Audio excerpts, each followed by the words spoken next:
Ready start. उपाध्यक्ष महोदय, मुझे बहुत प्रसन्नता है कि गंगा नहर शताब्दी महोत्सव के उद्घाटन के लिए मैं यहाँ आ सका। यह नहर भारत की वर्तमान नहरों में शायद सबसे पुरानी है। इस नहर से इस क्षेत्र के लोगों को जो अनेक लाभ पहुँचे हैं और अनाज तथा बिजली के उत्पादन से यहाँ जिस संपन्नता के युग का आरंभ हुआ है, उसके कारण नदियों की उपयोगिता में जनसाधारण या परंपरागत विश्वास और भी दृढ़ हुआ है।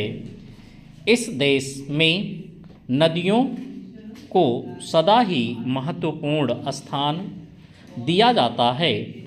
आज भी हम नदियों को सिंचाई का और इसके द्वारा धन धान्य की उत्पत्ति का सर्वोत्तम साधन मानते हैं और उन्हें यातायात का साधन भी समझते हैं। आधुनिक विज्ञान ने नदियों की उपयोगिता में बहुत और वृद्धि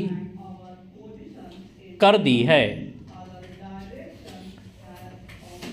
जिसमें सबसे प्रमुख जलप्रपात द्वारा विद्युत शक्ति का उत्पादन है।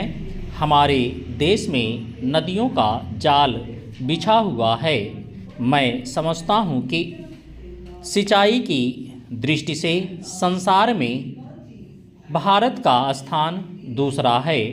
केवल एक देश ही सबसे आगे बढ़ा है। भारत की जनता के लिए यह बात महत्वपूर्ण है कि नहरों की इस श्रृंखला का श्री गणेश इस देश में गंगा की नहर से हुआ। पुनीत पावन गंगा, जो एक प्रकार से हमारे प्राचीन साहित्य और पौराणिक विचारधारा का आधार रही है और जो आज भी भारतीय साहित्य तथा भारतीयों के सामाजिक और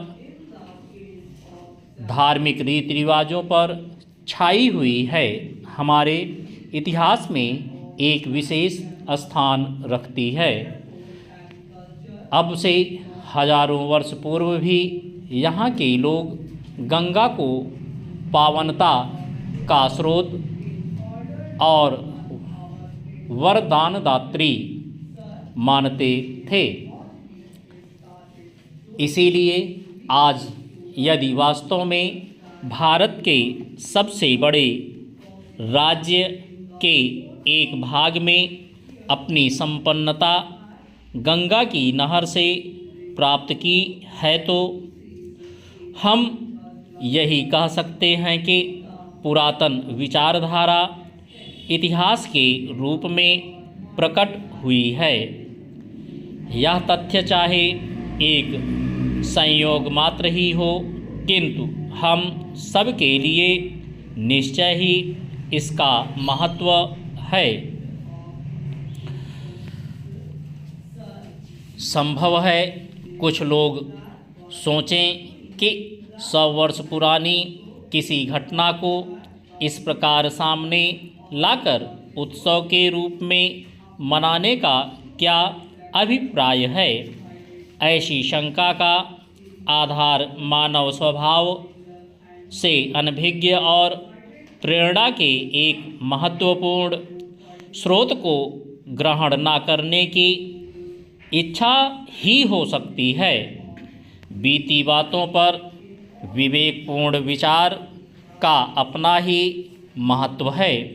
इसके द्वारा ही क्रमागत उन्नति संभव है। इसीलिए अतीत की सफलताओं को